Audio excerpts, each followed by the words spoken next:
افلا یتدبرون القرآن، تدبر قرآن، مولانا امین احسن اصلاحی۔ سورہ الذاریات، آگے آیات 15 تا 19 کا مضمون۔ اوپر ان لوگوں کا ذکر گزرا ہے جو جزا و سزا سے بالکل ناچنت لا ابالیانہ زندگی گزارتے رہے۔ اگر کسی نے اس خواب غفلت سے ان کو بیدار کرنے کی کوشش کی تو اس کا منہ انہوں نے اس جواب سے بند کر دیا کہ جزا و سزا کا کوئی دن ہے تو وہ کہاں ہے، اس کو لاؤ اور دکھاؤ۔ اب ان کے مقابل میں ان لوگوں کا انجام بیان ہو رہا ہے جو اس دن کو ایک حقیقت سمجھ کر برابر اس سے ڈرتے ہیں اور اس کے لیے تیاریوں میں مصروف رہے۔ آیات کی تلاوت فرمائیے۔ اعوذ باللہ من الشیطان الرجیم، بسم اللہ الرحمن الرحیم۔ ان المتقین فی جنات وعیون آخذین ما آتاہم ربہم انہم کانوا قبل ذلک محسنین، کانوا قلیلا من اللیل ما یہجعون وبالاسحار ہم یستغفرون وفی اموالہم حق للسائل والمحروم۔ ترجمہ: بے شک پرہیزگار لوگ باغوں اور چشموں میں ہوں گے، پا رہے ہوں گے جو کچھ ان کے رب نے ان کو بخشا۔ بے شک وہ اس سے پہلے خوب کاروں میں سے تھے۔ وہ راتوں کو کم ہی سوتے تھے اور صبح کے وقتوں میں مغفرت مانگتے تھے اور ان کے مالوں میں سائل اور محروم کا حق تھا۔ الفاظ کی تحقیق اور آیات کی وضاحت۔ ان المتقین فی جنات وعیون، متقین ایک جامع صفت ہے جو قرآن میں ان لوگوں کے لیے استعمال ہوئی ہے جو خدا کے مقرر کردہ حدود و قیود کے اندر زندگی گزارنے والے ہیں۔ یہاں بھی اصلاً مراد وہی ہے لیکن اوپر کی آیات میں ان لوگوں کا ذکر ہوا ہے جو آخرت اور جزا و سزا سے ناچنت لا ابالیانہ زندگی گزارتے ہیں۔ اس وجہ سے یہاں تقابل کے اصول پر اس صفت کے اندر جزا و سزا کے اندیشے کا پہلو نمایاں ہے، یعنی اس سے خاص طور پر وہ لوگ مراد ہیں جنہوں نے زندگی میں جو قدم بھی اٹھائے یہ سوچ کر اٹھائے کہ ایک دن ہر قول و فعل کا حساب دینا اور حدود الہی سے ہر تجاوز کی سزا بھگتنی ہے۔ در حقیقت جزا و سزا کا یہی اندیشہ تقویٰ کی اصل روح ہے۔ جس تقویٰ کے اندر یہ روح نہ ہو وہ محض نمائشی اور کاروباری تقویٰ ہے جس کی خدا کے ہاں کوئی پوچھ نہیں ہے۔ ان لوگوں کی نسبت فرمایا کہ بے شک یہ لوگ باغوں اور چشموں میں ہوں گے۔ اوپر لا ابالیانہ زندگی گزارنے والوں کا انجام یہ بیان ہوا کہ وہ جن زخارف پر ریجھ کر آخرت سے بے پرواہ ہوئے انہی کے آگ پر تپائے جائیں گے اور کہا جائے گا کہ اب ان زخارف کا مزہ چکھو۔ اس کے برعکس ان لوگوں نے چونکہ آخرت کے مقابل میں دنیا کے زخارف کو کوئی وقت نہیں دی، اس وجہ سے اللہ تعالیٰ ان کو باغوں اور چشموں میں اتارے گا۔ جنات اور عیون دونوں لازم و ملزوم کی حیثیت رکھتے ہیں اور یہ آخرت کی نعمتوں کی جامع تعبیر ہے۔ فی یہاں اس بات پر دلیل ہے کہ یہ لوگ جنت کی نعمتوں میں بالکل گھرے ہوئے ہوں گے، ان کے لیے ہر طرف نعمت ہی نعمت ہوگی۔ آخذین ما آتاہم ربہم انہم کانوا قبل ذلک محسنین، یہ ان نعمتوں سے ان کے آزادانہ متمتع ہونے کی تصویر ہے۔ آخذین حال واقع ہے، اس وجہ سے میرے نزدیک یہ صورتحال کی تصویر کا فائدہ دے رہا ہے، یعنی وہ دم بدم وہ کچھ پا رہے ہوں گے جو ان کے رب نے ان کو عطا فرمایا۔ ما آتاہم ربہم میں صیغہ ماضی اس حقیقت کی طرف اشارہ کر رہا ہے کہ جہاں تک دیے جانے کا تعلق ہے اس کا فیصلہ اور وعدہ تو ان کے رب نے پہلے ہی کر رکھا تھا۔ اس بات میں ان کو کسی نئے فیصلے کا انتظار نہیں کرنا ہوگا، اب صرف ان نعمتوں سے متمتع اور محظوظ ہونے کا دور ہوگا۔ وہ جس چیز کے خواہش مند ہوں گے اپنے رب کے بخشے ہوئے غیر فانی ذخائر میں سے لیں گے اور جتنا چاہیں گے اور جب چاہیں گے لیں گے۔ ان کے اوپر کوئی پابندی نہیں ہوگی۔ انہوں نے دنیا میں اپنے رب کی عائد کردہ پابندیوں کا احترام کیا، اس کے صلے میں اللہ تعالیٰ ان کو تمام نعمتیں بخش کر آزاد چھوڑ دے گا۔ اب ان سے جس طرح چاہو متمتع ہو، تم پر کوئی پابندی باقی نہیں رہی۔ انہم کانوا قبل ذالک محسنین، یہ ان کے اوپر اس بے پایاں نعمت کی علت بیان ہوئی ہے کہ یہ لوگ اس سے پہلے دنیا کی زندگی میں محسنین میں سے رہے، اس وجہ سے اللہ تعالیٰ ان پر یہ انعام فرمائے گا۔ محسنین کا ترجمہ ہم اس کتاب میں جگہ جگہ خوب کار کر رہے ہیں۔ اس کی وجہ یہ ہے کہ اس سے مراد وہ لوگ ہوتے ہیں جو اپنے رب کے ہر حکم کی تعمیل اس طرح کرنے کی کوشش کرتے ہیں جس طرح اس کے کرنے کا حق ہے۔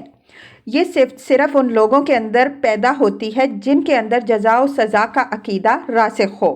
یہ عقیدہ جن کے اندر راسخ ہوتا ہے وہ ہر کام اس طرح کرتے ہیں کہ گویا وہ خدا کو دیکھ رہے ہیں، اس لیے کہ وہ یہ یقین رکھتے ہیں کہ اگر وہ خدا کو نہیں دیکھ رہے تو خدا تو بہرحال ان کو دیکھ رہا ہے۔ متقین کے لیے محسنین کا لفظ استعمال کر کے ان کے باطن پر روشنی ڈالی گئی ہے کہ یہ لوگ چونکہ جزا و سزا پر یقین رکھنے والے تھے، اس وجہ سے ان کا تقویٰ محض ظاہرانہ تقویٰ نہیں تھا بلکہ اس کے اندر احسان کی روح تھی۔ اوپر ہم اشارہ کر چکے ہیں کہ یہی تقویٰ اللہ تعالیٰ کے ہاں قدر و قیمت رکھتا ہے اور یہ جزا و سزا کے راسخ اعتقاد سے پیدا ہوتا ہے۔ کانوا قلیلا من اللیل ما یہجعون، یہ ان کے تقویٰ اور احسان کی علامات کی طرف اشارہ ہے کہ یہ لوگ راتوں کو کم ہی سوتے تھے، یعنی وہ بے فکروں اور لا ابالیوں کی طرح اپنی راتیں عیش کے بستروں پر نہیں بلکہ روز حساب کی تیاریوں میں گزارتے تھے۔ ان کی راتوں کا زیادہ حصہ خدا کے آگے سجود و قیام اور ذکر و فکر میں بسر ہوتا تھا۔ یہ فکر آخرت کا ایک لازمی اثر بیان ہوا ہے۔ جن کو آخرت کی فکر ہوتی ہے وہ گھوڑے بیچ کر نہیں سوتے۔ ان کو یہ اندیشہ دامنگیر رہتا ہے کہ ممکن ہے کہ یہ زندگی کی آخری رات ہو، اس وجہ سے ان کی نیند کھٹکے کی نیند ہوتی ہے۔ وہ راتوں میں اٹھ اٹھ کر اپنے رب کو یاد کرتے اور اپنے گناہوں کی معافی مانگتے ہیں۔ اسی طرح کے لوگوں کا حال دوسری جگہ ان الفاظ میں بیان ہوا ہے۔ تتجافى جنوبهم عن المضاجع يدعون ربهم خوفا وطمعا ومما رزقناهم ينفقون، السجدہ 16۔ ان کے پہلو بستروں سے دور رہتے ہیں، وہ اپنے رب کو یاد کرتے ہیں بے امید کے ساتھ، اور جو روزی ہم نے ان کو بخشی ہے اس میں سے وہ اللہ کی راہ میں خرچ کرتے ہیں۔ اس جملہ کی تالیف کی مختلف شکلیں ہو سکتی ہیں لیکن مطلب ہر شکل میں ایک ہی ہوگا۔ ایک شکل یہ ہو سکتی ہے کہ انہم کانوا قلیلا ہجعهم، ان کا شب میں سونا تھوڑا تھا۔ دوسری شکل یہ ہو سکتی ہے کہ کانوا یہجعون قلیلا من اللیل، رات میں وہ تھوڑا سوتے تھے۔ الغرض، نحوی تالیف کی صورتیں تو مختلف ہو سکتی ہیں لیکن مفہوم میں کوئی خاص فرق نہیں ہوگا۔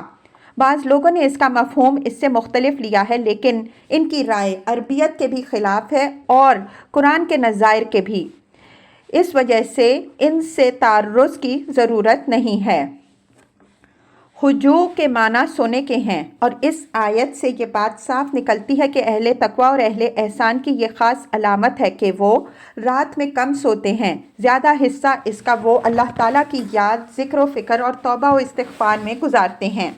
یہی بات قرآن کے نظائر سے بھی نکلتی ہے، مثلاً یا ایھا المزمل قم اللیل الا قلیلا، المزمل 1 تا 2، اے چادر میں لپٹنے والے رات میں قیام کر بجز تھوڑے حصے کے۔ اس کے بعد مقدار کی وضاحت بھی فرما دی گئی، نصفہ او انقص منہ قلیلا او زد علیہ، المزمل 3 تا 4، آدھی رات قیام کر یا اس سے کچھ کم کر دے یا اس پر کچھ اضافہ کر لے۔ اس تفصیل سے یہ بات واضح ہوئی کہ شب بیداری ان اہل تقویٰ کی خاص علامات میں سے ہے جو مرتبہ احسان پر فائز ہیں، اور یہیں سے یہ بات بھی نکلی کہ جو لوگ اس مرتبہ کے حصول کی تمنا رکھتے ہیں ان کے لیے بھی اس کا اہتمام لازمی ہے۔ رہے ہمہ شمہ جو ان عقبات کو عبور کرنے کا حوصلہ نہیں رکھتے تو ان کے لیے بعض رخصتیں ہیں جن کی وضاحت انشاءاللہ سورہ مزمل کی تفسیر میں آئے گی۔ وَبِالْأَسْحَارِ هُمْ يَسْتَغْفِرُونَ، پاؤں پھٹنے سے کچھ پہلے کا وقت سحر کا وقت ہے۔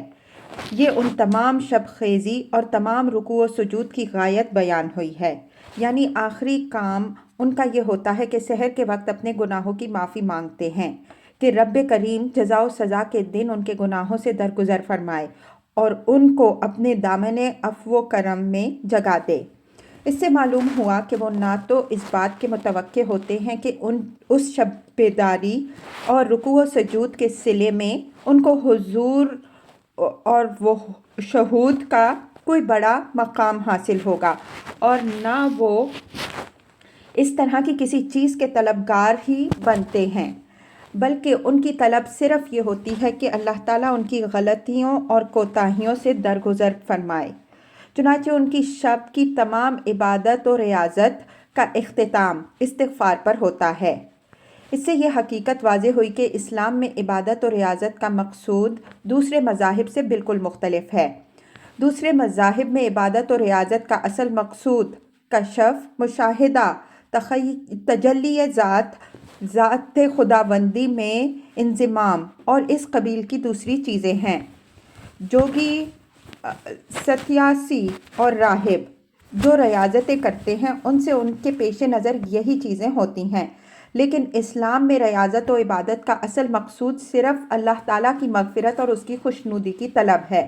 اس کے سوا کوئی دوسری چیز اگر عبادت کے مقصد کی حیثیت حاصل کر لے تو اسلام میں اس عبادت کی کوئی قیمت نہیں ہے۔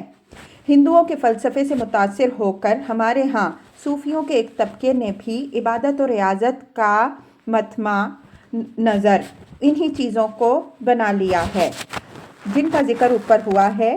اس وجہ سے ان کے تزکیہ نفس کی ساری جد و جہد نے ایک بالکل ہی مختلف راہ اختیار کر لی ہے۔ یہاں اس مسئلہ پر بحث کی گنجائش نہیں۔ ہم نے اپنی کتاب تزکیہ نفس میں اس کے بعض پہلو واضح کیے ہیں۔ قرآن و حدیث دونوں سے ثابت ہے کہ استغفار کے لیے سب سے زیادہ سازگار وقت آخر شب اور سحر کا وقت ہے۔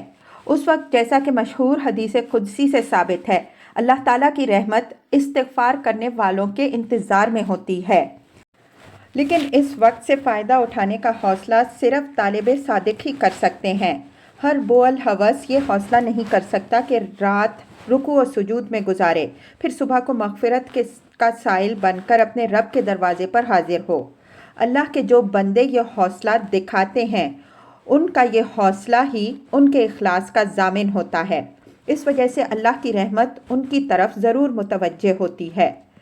اصل جالب رحمت تو بندے کا خلوص ہے۔ جب یہ چیز موجود ہے تو اللہ تعالیٰ کے پاس فضل و رحمت کی کیا کمی ہے؟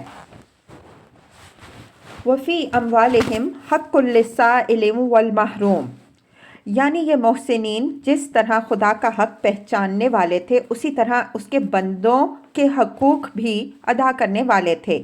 وہ اپنے مالوں میں صرف اپنے نفس ہی کا حق نہیں بلکہ سائلوں اور محروموں کا حق بھی سمجھتے تھے اور اس کو اسی طرح ادا کرتے تھے جس طرح اہل حق کے حقوق ادا کیے جاتے ہیں۔ یعنی وہ اس غلط فہمی میں مبتلا نہیں تھے کہ ان کے پاس جو مال ہے وہ تنہا انہی کا ہے، بلکہ وہ اس حقیقت کا ادراک رکھتے تھے کہ خدا نے اگر ان کی ناگزیر ضروریات سے ان کو زیادہ دیا ہے تو یہ دوسروں کا حق ہے جو ان کی امانت میں دیا گیا ہے۔ اس امانت کا یہ حق ہے کہ وہ اس کے مستحقین کو ادا کی جائے۔ اگر یہ امانت ادا نہ کی گئی تو یہ خیانت ہوگی اور ہر خیانت کی خدا کے ہاں پرسش ہونی ہے۔ محروم سے مراد یوں تو ہر وہ شخص ہے جو مال سے محروم ہو، لیکن اس کے مفہوم میں وہ لوگ خاص طور پر شامل ہیں جو صاحب مال رہے ہوں، بعد میں کسی افتاد نے ان کو محروم بنا دیا ہو۔ اس طرح کے لوگوں کے لیے قرآن میں لفظ غارمین استعمال ہوا ہے اور ان کو صدقات کے مستحقین میں شامل کیا گیا ہے۔ محرومین میں بہت سے ایسے بھی ہوتے ہیں جو احتیاج کے باوجود سوال کرنے کا ننگ گوارا نہیں کرتے، خاص طور پر جو لوگ کبھی صاحب مال رہ چکے ہوں، ان کو اپنی خودداری بہت عزیز ہوتی ہے۔ یہاں یہ لفظ چونکہ سائل کے مقابلے میں استعمال ہوا ہے، اس وجہ سے قرینہ دلیل ہے کہ اس سے مراد وہ محتاج ہیں جو سوال نہیں کرتے۔ اس طرح کے خودداروں کی خودداری کی لاج رکھنا بہت بڑی نیکی ہے۔ قرآن میں دوسری جگہ یہ ہدایت فرمائی گئی ہے کہ اس طرح کے محتاجوں کی مدد کے لیے مال رکھنے والوں کو خود ان کے پاس بھیجنے کی کوشش کرنی چاہیے۔ ان سے یہ توقع نہیں کرنی چاہیے کہ وہ مالداروں کے دروازوں پر سائل بن کر حاضر ہوں گے۔ سورہ بقرہ میں اس طرح کے خودداروں کا ذکر ان الفاظ میں ہوا ہے۔ لِلْفُقَرَاءِ الَّذِينَ اُحْصِرُوا فِي سَبِيلِ اللَّهِ لَا يَسْتَطِيعُونَ ضَرْبًا فِي الْأَرْضِ يَحْسَبُهُمُ الْجَاهِلُ أَغْنِيَاءَ مِنَ التَّعَفُّفِ تَعْرِفُهُمْ بِسِيمَاهُمْ لَا يَسْأَلُونَ النَّاسَ إِلْحَافًا۔ سورہ البقرہ آیت 273۔ یہ صدقات ان محتاجوں کے لیے ہیں جو اللہ کی راہ میں مصروف ہیں، تلاش معاش کی جد و جہد میں زمین میں نقل و حرکت نہیں کر سکتے۔ ان کے حال سے ناواقف ان کی خودداری کے سبب سے ان کو غنی سمجھتے ہیں۔ تم ان کو چہرے بشر سے پہچان سکتے ہو، وہ لوگوں سے پست ہو کر سوال نہیں کرتے۔